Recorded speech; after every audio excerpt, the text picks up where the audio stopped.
would think if you read the liberal mainstream media, the main problem with race in America was poor innocent black people being sat upon and mistreated by the police. That's just nonsense. I mean, the real problem with race in America is a very, very beaten down, pathetic, self-defeating black underclass. I mean, it's an amazing thing. Blacks were on their way in this country, even after the horrors of slavery.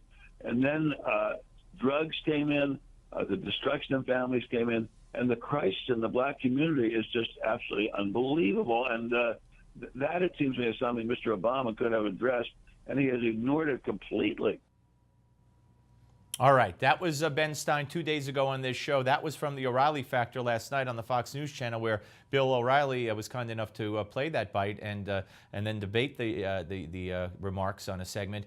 And Dr. Ben Carson rejoins us. So, where do you fall on what Ben Stein said? Is it racist what he said, or has he got a point?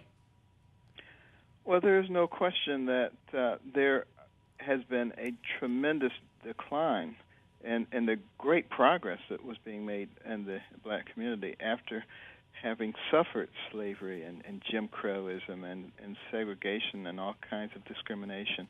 We still were intact as a community, had intact families, intact values, and the largesse of the so-called compassionate government destroyed a lot of that progress. And, the thing that needs to be emphasized is that the great divide in this country is education. It doesn't matter who you are or where you come from. If you get a good education, you're going to be able to pretty much write your own ticket.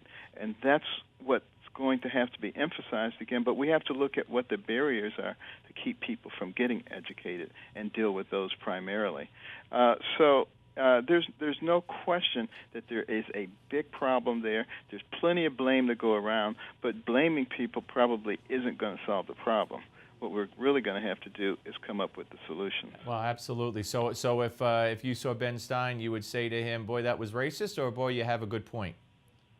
No, I don't. I don't believe he's being racist by what he's saying.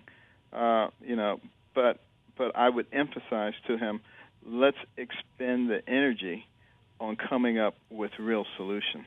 Gotcha. All right, now I want you to hear Charles Rangel also.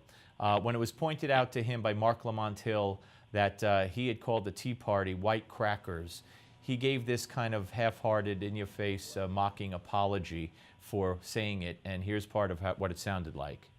I can tell you this. With all of the feelings I have against these people that have been against justice, fair play, equality, and the freedoms as we know it, if I offended them by calling them a white cracker, for that I apologize. For the rest of it, there's a lot that has to be done here. And I never, with the names I've been called, I never really put cracker in that category.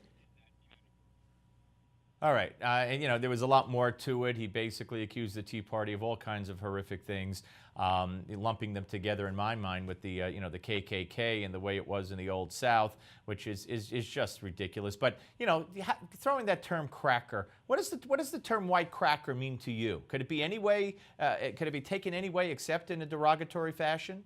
No, well, of course it's derogatory, as many of the terms are, and of course. And reading Rules for Radicals by Saul Alinsky, he emphasizes that you shouldn't have a discussion with those you disagree with. Instead, because that will humanize them, all you need to do is demonize them. And that's what they do, spend time demonizing each other. It's silly.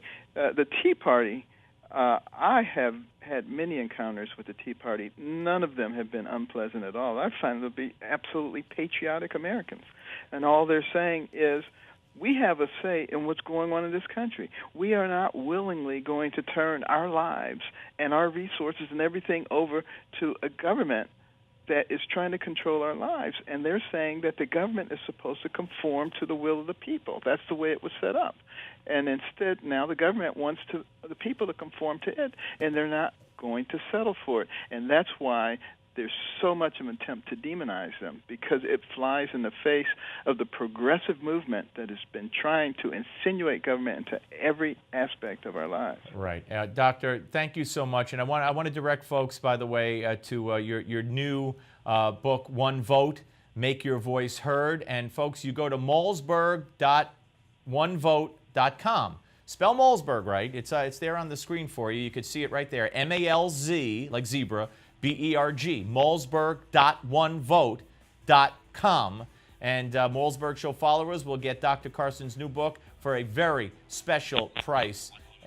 And I appreciate it. Thank you very much, Doctor. Always great to talk to you, sir. Good to be with you. Thank you so much. Take care. All right, folks. Next, another very special guest, Auschwitz survivor and America's last great tailor, Martin Greenfield. What a man. What a story to tell. You're not going to want to miss this. I promise you. Don't go away.